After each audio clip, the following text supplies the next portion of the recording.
Fala pessoal, estamos aqui mais uma vez. Hoje o papo promete. Dando continuidade à nossa série A Bíblia é do Céu, mas não caiu do céu. Hoje o nosso assunto é uma descoberta muito importante para a tradição judaico-cristã. Foi os achados de Qumran, né, os manuscritos do Mar Morto.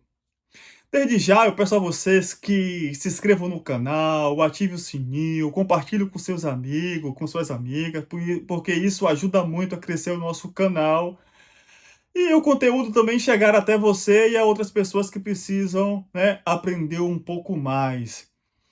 Os manuscritos do Mar Morto, que foi achado em Qumran em 1945, foi um marco muito importante para a fé judaico-cristã.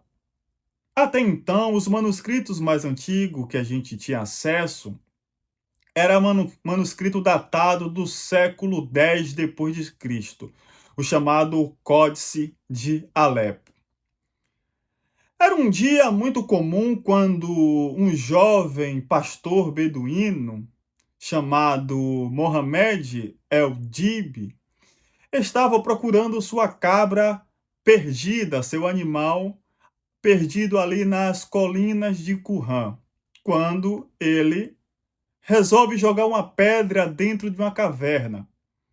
Quando ele ouve um barulho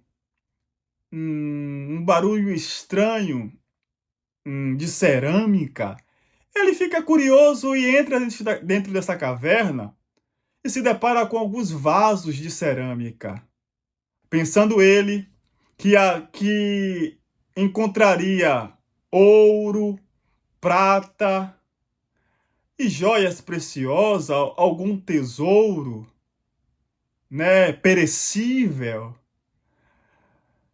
Mas não foi isso que ele encontrou. Ele encontrou um tesouro sim, mas um tesouro que não perece.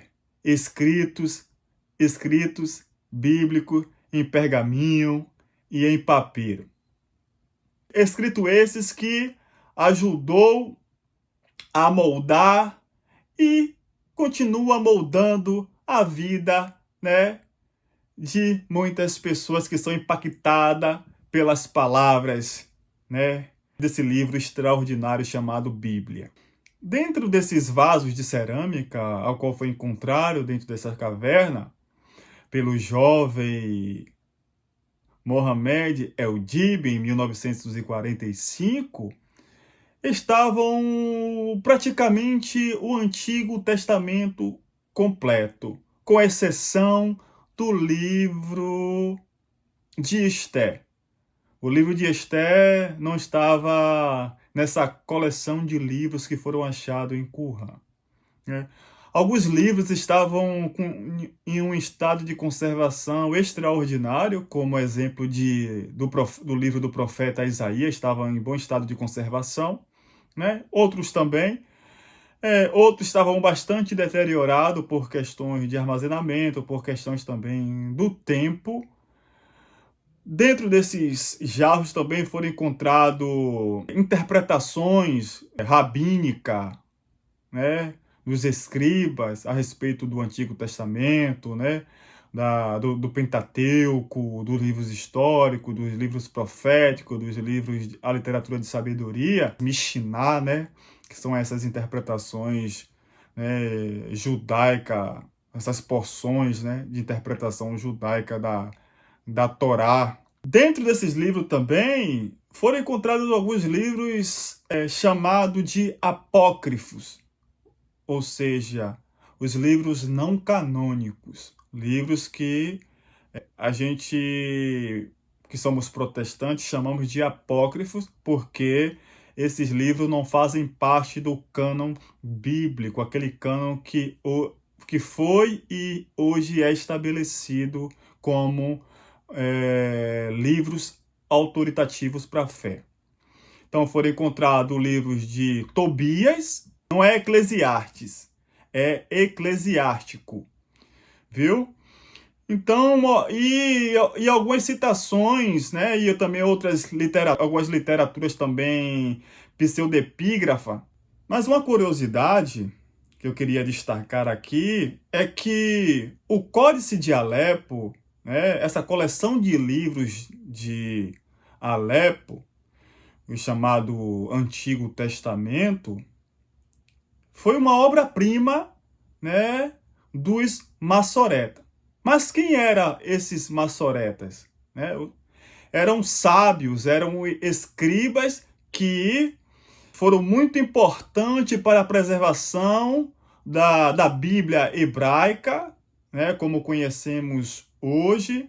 Foi esses também que fizeram um trabalho extraordinário, incluindo os sinais maçoréticos para a preservação da pronúncia correta do hebraico bíblico, visto que o mesmo estavam se perdendo ao longo do tempo. Então eles incluíram esses sinais, né?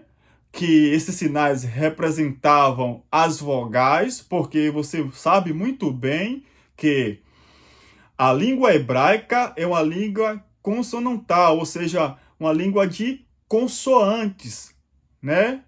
Ela não tem vogal de forma explícita. A vogal aparece na pronúncia, né? Mas não de forma explícita, como na nossa língua portuguesa. Então foram incluídos esses sinais maçoréticos, né?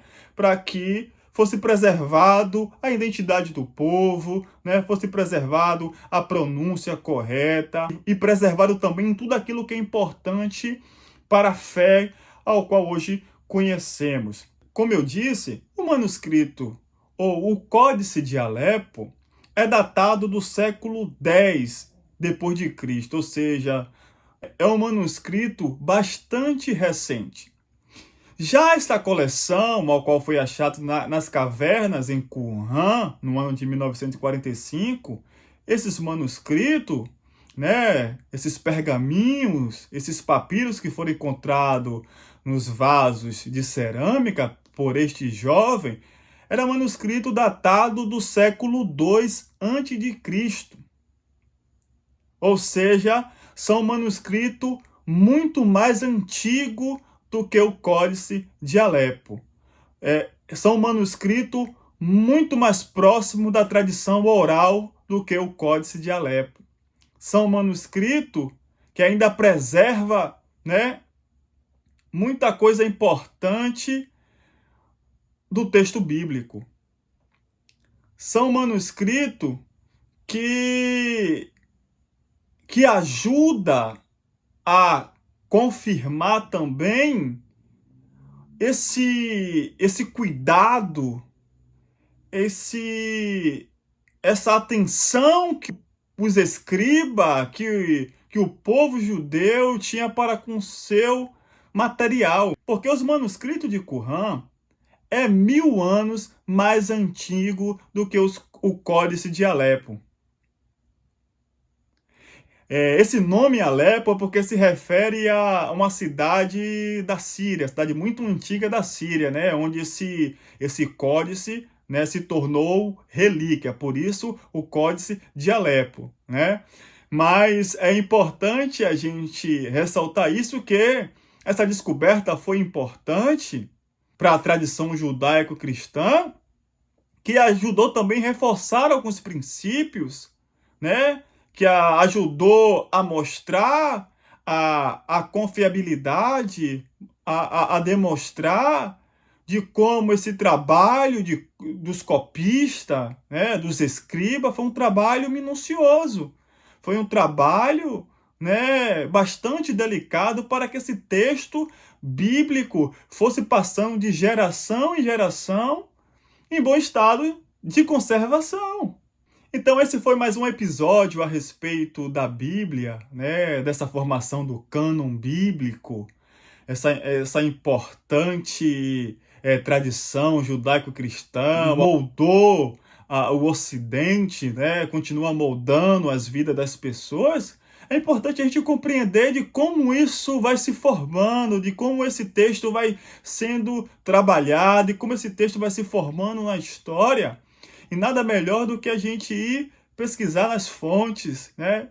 É muito interessante a gente compreender como é que esse texto bíblico chegou até nós, né? Se ele não caiu do céu, ele tem um processo histórico, ele tem um chão histórico, ele passou por contextos históricos, contextos culturais, políticos, sociais, e chegou até nós, né? E hoje é lido em todo mundo, é pregado em muitos lugares, e a gente se debruça neles para compreender como é que essas descobertas acabam ajudando, acaba acaba ajudando a gente se aproximar mais dos autores bíblicos, daqueles que escreveram, daqueles que produziram, daqueles que expressaram a sua fé.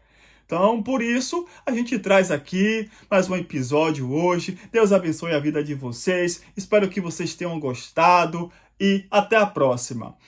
Se você quiser, você pode comentar também aí no YouTube, dando sugestão de livro para a gente ler, curiosidades, dúvidas que vocês tenham, porque a gente vai tentar, dentro das nossas possibilidades, dentro das nossas condições, estar respondendo aí, se Deus quiser, viu? Fica com Deus, um forte abraço para vocês, em nome de Jesus. Até a próxima.